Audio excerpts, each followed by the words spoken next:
Are we ready to get started, Madam Chair? Are we ready to get started? Okay. I know that we called the committee actually on a House bill, but if it's all right with you, we'll just go in order of the way that I have them listed in my book here of all the bills that we're going to work on. That's fine with you. Is that good? I'm not sure the order that you have them, but I prefer to start with the House bills.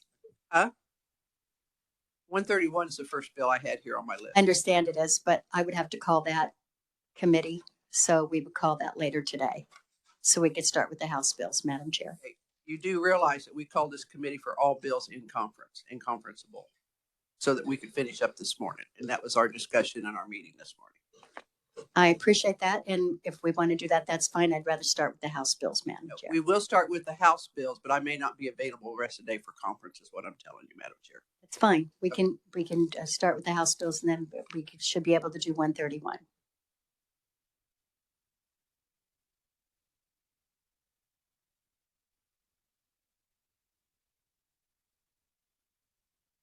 Okay, 2264. Our offer on 2264 would be to remove the contents of 2264, add in House Bill 2439, which is abortion pill reversal, and add in Senate Bill 297, which is definition to define what abortion means.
Madam Chair, we are in agreement.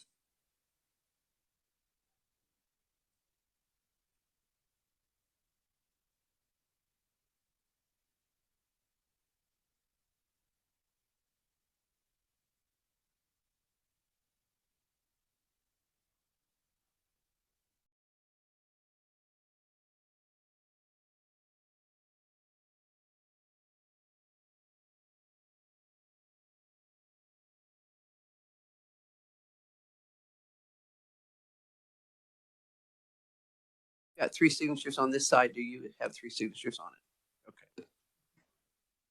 All right. So House Bill 2325, Reviser Abbott, if we're just going to accept what is in that bill, do we even need to do a conference committee report, or can I just make a motion to concur on the floor? No, Madam Chair, no conference committee report is necessary. You can just make a motion to concur on the House floor. Okay, that's what we'll do on that. So we'll be concurring with what you had in there. Senate sub for, or no, Senate sub for 2390 will be moving to the Fed and State Committee. It will no longer be in the Health House Committee. And That's it on the House bills. 2125, Madam Chair.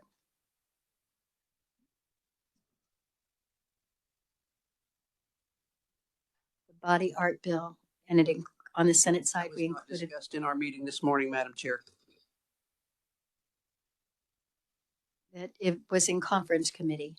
It's in conference, but it was not discussed in our meeting this morning, Madam Chair. I'm following the list that we discussed in our meeting this morning at 8:30. And nothing beyond that.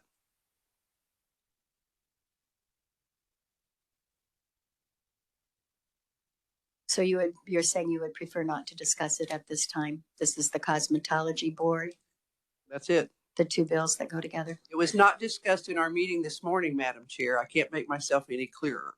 I am following the list that was agreed upon this morning, and that's it. Nothing beyond that. Now, you've made yourself clear that it wasn't discussed in the meeting this morning. I was just asking if you would like to discuss it, and that is, No, ma'am, I do. you would not.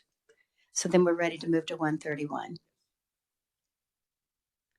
131 is the sports team, so allowing providers to come into the state with a sports team is allowed to have a temporary license to be able to help their team. And that is the contents of that is 131. In the House, you added the contents of 2263, which is the pharmaceutical tech vaccine. We are fine with that on our committee. And if I could talk to my team for just a moment, I'll come back with an offer.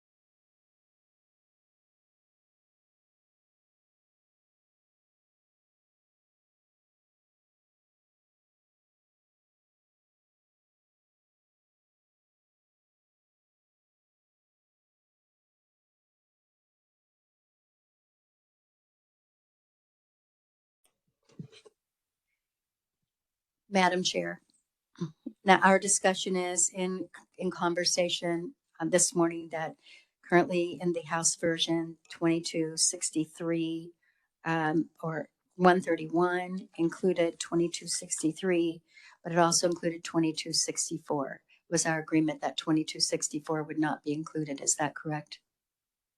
Well, that was the discussion this morning, Representative Epley. Thank you, Madam Chair. I know we've had language discussions on 2264, and that was a bill that actually another representative brought to me, and I presented to our committee. We brought to you. I presented it. You'll recall. There were some significant language changes. I really thought there was some opportunity for some wordsmithing that I think we could get together on the language of that and still have that. If you're willing to have that discussion, Madam Chair, I'm happy to have that discussion and explain some of the wording things that I think we possibly could all agree on at this time, but I'll leave that to your decision, ma'am. As we discussed a couple of days ago, I shared that our side would prefer the Senate version, but would be happy to discuss.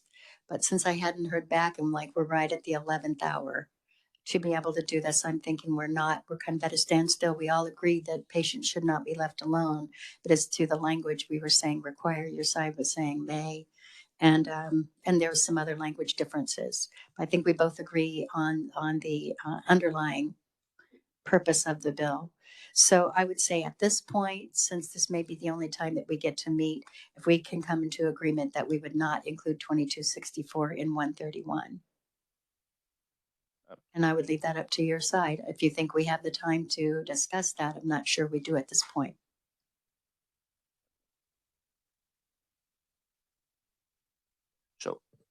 So Madam Chair, if I may proceed, the language changes that you talked about, you in fact articulated one of them. I think one of them we're agreeable to go back to the word requiring. I think that makes it a better bill. And then on page 2 of the bill itself,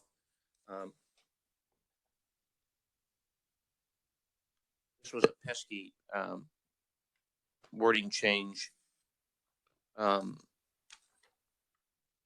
line 12, I think whatever word that you think is best and makes it a better bill, we would defer to your expertise, Madam Chair, whether it's shall. I think shall is the best word. May had been in there and that was deleted. I think shall makes it a better bill too. I think we're in agreement on that, but that's your call. And then probably the biggest part that I need to hear back from you on is our original wording of the rest of the bill, the balance of the bill. I had worked pretty hard with all the stakeholders that affect patient care in the state of Kansas, including hospitals, nursing homes, extended care facilities, et cetera, for a language change. And what you put in there was basically it is boilerplate language from an Ober Reconciliation Act of 1987. It's a patient advocacy piece. It's already done by nursing homes. It's kind of redundant, and I got lost in that wording change, the necessity for that, and thought that if we could reinsert the language that we had from original 2264 with the word changes I just mentioned, I think we have a perfect bill. But that's your call, Madam Chair. Thank you. Would you be agreeable to step out for us to talk about this? I'd like to talk to my team about it. And you guys may talk. Yes. Representative Epley, I just want to ask a question on 2264. When you're talking about, are we talking about on page 3, lines 21 through 28? Is that the section that you're referring to?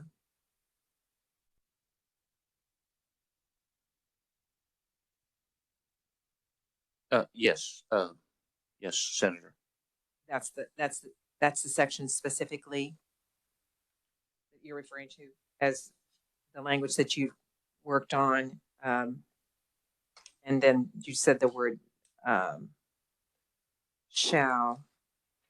That's on line, to guide you there, that's on line 12 of page 2. Okay. We really struggled with that as it relates to long-term care facilities, assisted living facilities. They really have a hard time with staffing and regulations. And yet I've spoken to them as of yesterday, and I think they can be flexible with either word as you deem appropriate, Senator. That's what I've been told by the stakeholders. And I would like to see us, again, since I have the opportunity to say this, to delete the language that was dropped in as far as patient Bill of Rights and go back with the original language that, because it had so much stakeholder input into those amendments that I had outlined in when I presented this originally to you, that about family members, about patients' right to revoke, infection procedures, and then not superseding federal laws for sake of Medicare, Medicaid, and liability protections.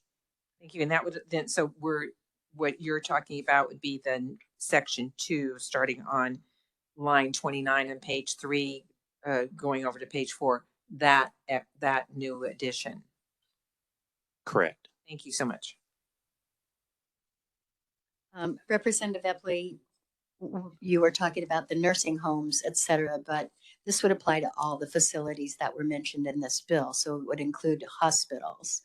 And when you were talking about all the stakeholders, the ones we left out, of course, were the patients. And that's why we put the Patient's Bill of Rights in here, so that the patients would be able to know what their rights are regarding this, to be able to have a loved one come and visit them. This was the big concern that we all heard. So in meeting with the Hospital Association, I asked them to get back with me if there was any of this language they felt that needed to be changed. The revisor was careful to not have any information in this Patient Bill of Rights from the federal law that could not be specific to both, or was, I guess should say, specific to a nursing home.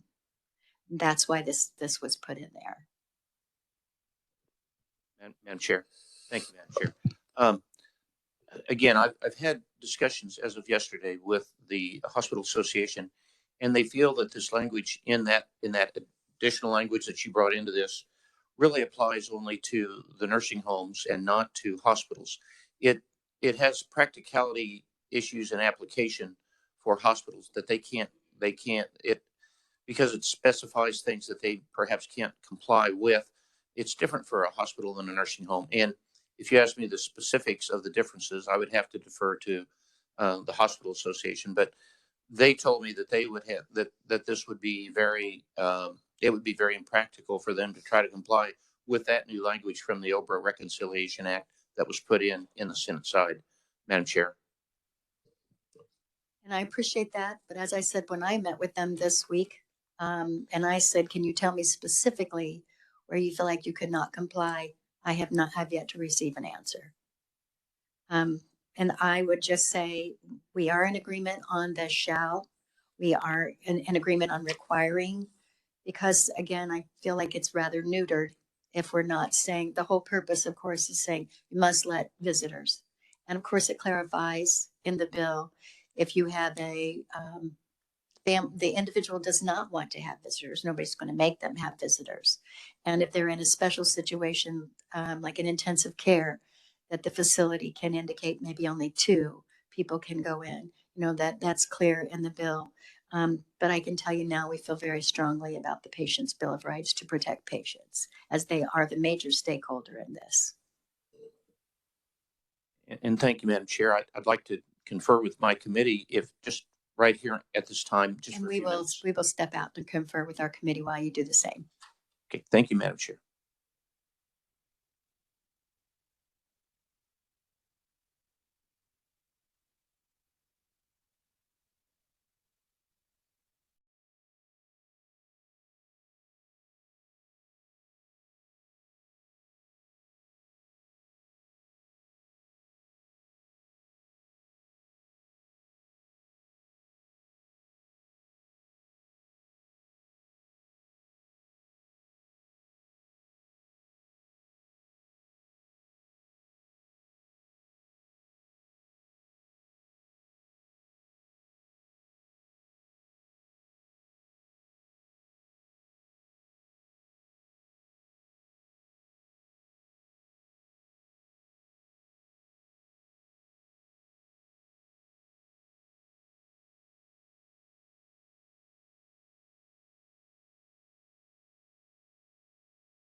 and we would use that as a shell for what we just put those two abortion bills in.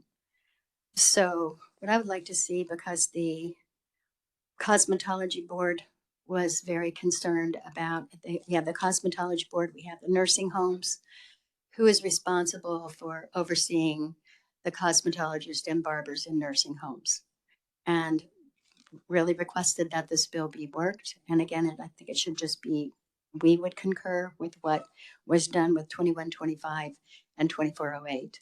And we would be willing, if you could go back and we could talk about that, concur to work on 2264. No, ma'am. No.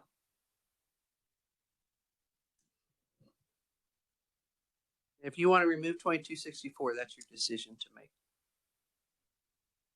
And I thought I did make it clear that I had a colleague that was very interested in that, but that's fine. If you want to remove 2264, we will accept that. Well, let me be clear. When we talked about 2264 in a private meeting, I had mentioned that we would prefer the Senate language and explained why. And then when Representative Epley was on the phone with us, he said, then just kill the bill. And I offered to meet, and you said we could maybe meet at a later time, but that didn't happen. And so now I feel like we're meeting on this now, when that was not discussed this morning in meeting. Madam Chair, I just told you if you would like to remove 2264, that is your prerogative and we will accept it. So is that your offer to remove 2264? Yes or no? I think it's more than a yes and no. We would be in agreement on page 3 to have that keep the patient bill of rights. We feel like that's important for the patients who are the stakeholders, and would agree to add back in the rules and regulations for protecting Medicaid and Medicare reimbursement. We felt we had done that with the patient bill of rights. And if you are in agreement with that, then we would like to talk about 2125 and the addition of 2408 for the nursing homes. In our discussion here, we would not accept any changes right now to 2264. So the only option on the table is it's either in or it's out. If you will not discuss that, then I guess it would have to be out. Okay, that's fine. One of the other things as I went back and visited with the revisor after our meeting this morning was House Bill 2340, which is the BSRB bill. Instead of having to find another bill for that, it actually can fit into 131. I actually mentioned that in the meeting this morning, and we were initially in agreement with that.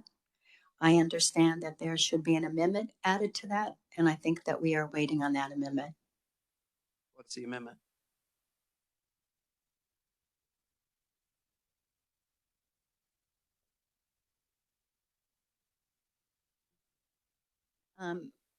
Larry Ann Brown, do we have a copy of that amendment? Has that been, I'm sorry. It's on your phone.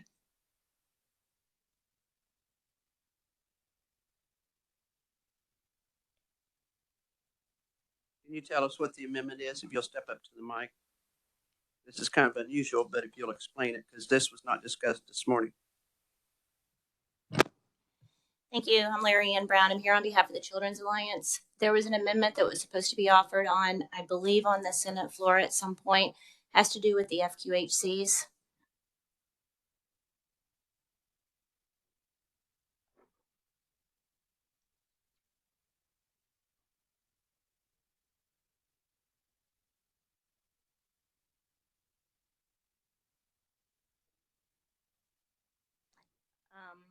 It's a really good question. Has to do with the community-based master's level psychologist. Clarifying it.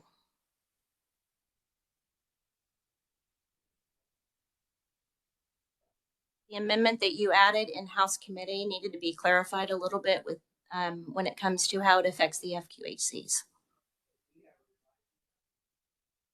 It was revised at some point, I thought by one of you. I believe Kyle Kessler might have requested it at some point.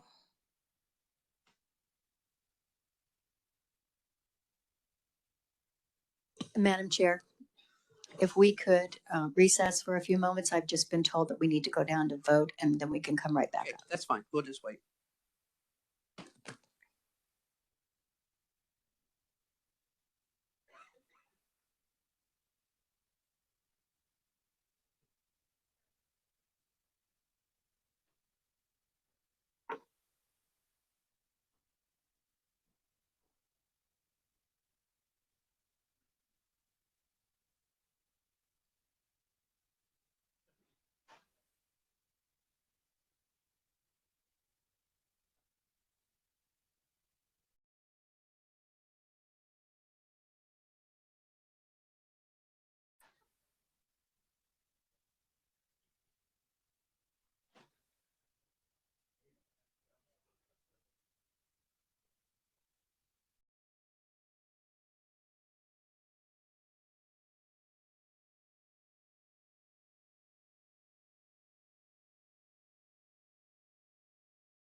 Call the meeting back to order.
So we were getting clarification on that amendment in the language, and I think now all the parties have got that worked out so that the wording will work.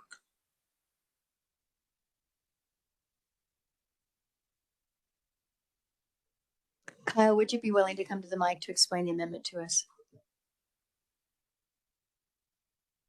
Thank you, Madam Chair.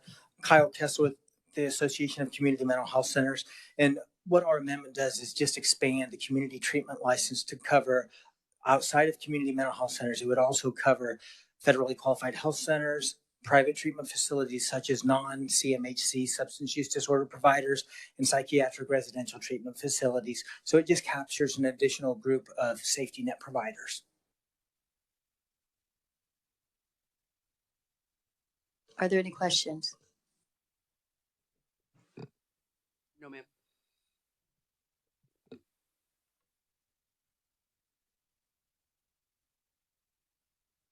Thank you, Kyle. Thank you, Madam Chair.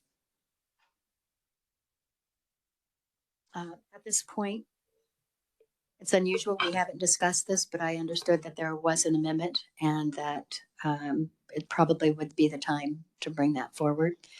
And so at this time, are we in agreement on the amendment from both sides? Do we have 3 on your side? Yes, we do. We have 3 on my side.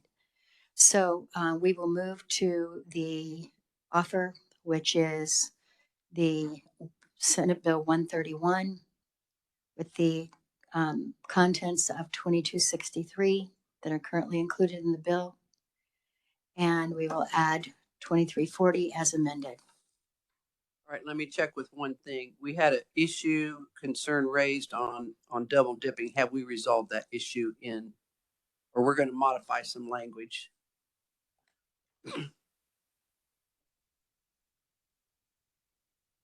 Yeah, thank you, Madam Chair. So there was a concern raised, I believe, in the Senate committee about an individual being able to get a temporary license that currently exists and then proceed to get a community-based license that is created by the bill, so that they would go a total of 4 years without having to take these. There was an amendment that I believe attempted but didn't quite resolve that issue, and also left to open the question of, does that mutual exclusivity apply to a person crossing professions? So, for example, if a person starts as a social worker, gets a temporary license, can they then change to become an addiction counselor and get a community-based license? I think that is unclear from the language in the bill, including the amendment put in by Senate committee, and I think it is a policy decision for this conference committee, but it is, I think, an ambiguity in the language. Could you remind me I know we passed this out of our committee, any amendments that were added in committee?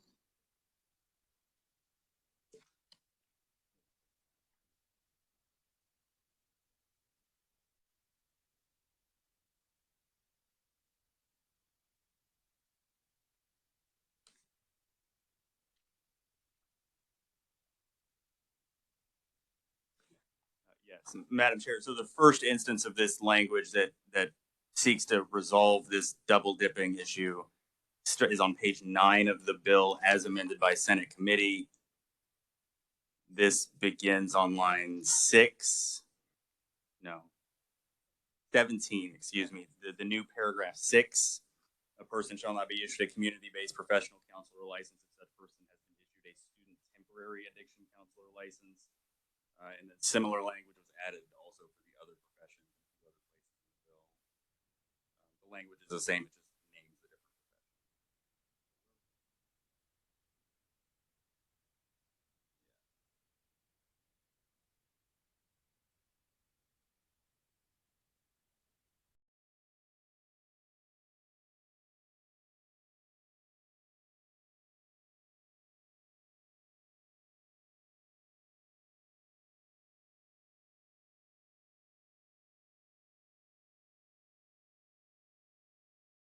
And Madam Chair, just to clarify, there was one other provision that was similar. It's on page 41 of the bill, line 24, the new subsection J. It refers to a person shall not be issued a student temporary addiction counselor license if such person has been issued a community-based license to practice professional counseling, social work, marriage and family therapy, or psychology. So that is an instance where it appears that it is limiting the profession, limiting the license across professions. And so to clarify, that was not, because I know we had lots of discussions, that was not amended, that we did it so long ago, I forgot. Thank you, Madam Chair. That amendment was adopted by the Senate committee, but it just did not resolve the question completely the way that I drafted it. So where are we at this point? The conference committee needs to make the policy decision about whether to prohibit what's been called the double dipping just within those professions, so social work to social work or social work to marriage and family therapy. So And do you just want to prohibit someone from getting 4 years without a license as a singular profession, right, or whether you could? Yes, thank you. And I do recall that in committee. So what you're saying is what we added didn't actually do what we were planning to do. It sort of did it, but not completely. Not completely. So if we were to want to do that because that was the intention in the Senate committee, would we need an amendment at this state? And what do you mean when you say want to do that? If this was something that the conference committee decided we would do, as you mentioned, Scott. Yeah, so I think the issue right now is that there are two approaches in the bill. One does the cross-profession type of provision, the others do not. So we would just need direction from the conference committee of which, if you want to make it consistent, which approach you want to take. Question is, that would just be a discussion and a vote as opposed to needing an amendment. You'll have to tweak some wording is what they'll have to do. So we would trust them to tweak the wording. You don't, if the committee wants to agree to something, you don't need anything in writing from us if you trust us to draft it correctly and to explain it to you. I mean, it's your choice. Okay, so we'll go back to that in a moment. Were there any other changes? Because I know that what I'm seeing here on 131 was the House Committee of the Whole. What other changes were made from the House Committee to when we saw it in the Senate? Has anything changed? Because we just amended it in the Senate, Yes. right? And 2263 and 2264 were added into that at that point So by the Senate. 2340 passed out of Senate committee and it did not get above the line, so it has not been further amended after the committee heard it. Right. I was asking about 131. Oh, okay. Yeah, 131, there were not changes other than adding in the contents of those two bills. Right. So Yeah. then, so that we can know, could you please explain the two options one more time? Sure, Madam Chair. So option one is, so the topic is the mutual exclusivity of the temporary license and the community-based license.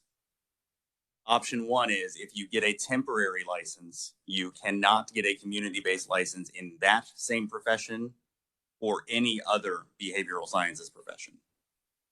Option two is if you get a temporary license in a profession, you cannot get a community-based license in that same profession. But if you were to cross professions and seek a license in one of the other behavioral sciences professions, you could get a community-based license in a different profession. Does anyone need clarification? Seeing none, we'll need time to discuss. Do you guys need time? Oh, no, we're good. We're fine. You're fine. Okay, so you've decided which of the two, To second. then we will discuss. Thank you.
We are fine with 2.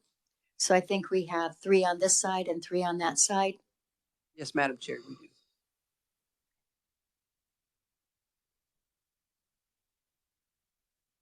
So again, back to the offer 131, which would be the Senate version, and then the contents of 2263 that were already in there.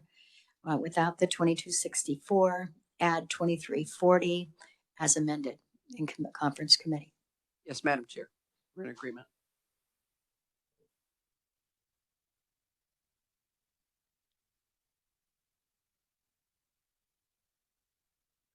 Seeing no other business, we are adjourned. Okay, we did have discussion as you stepped out, and we'll just do the concur on 2125. Thank you, Madam Chair. All right, thank you.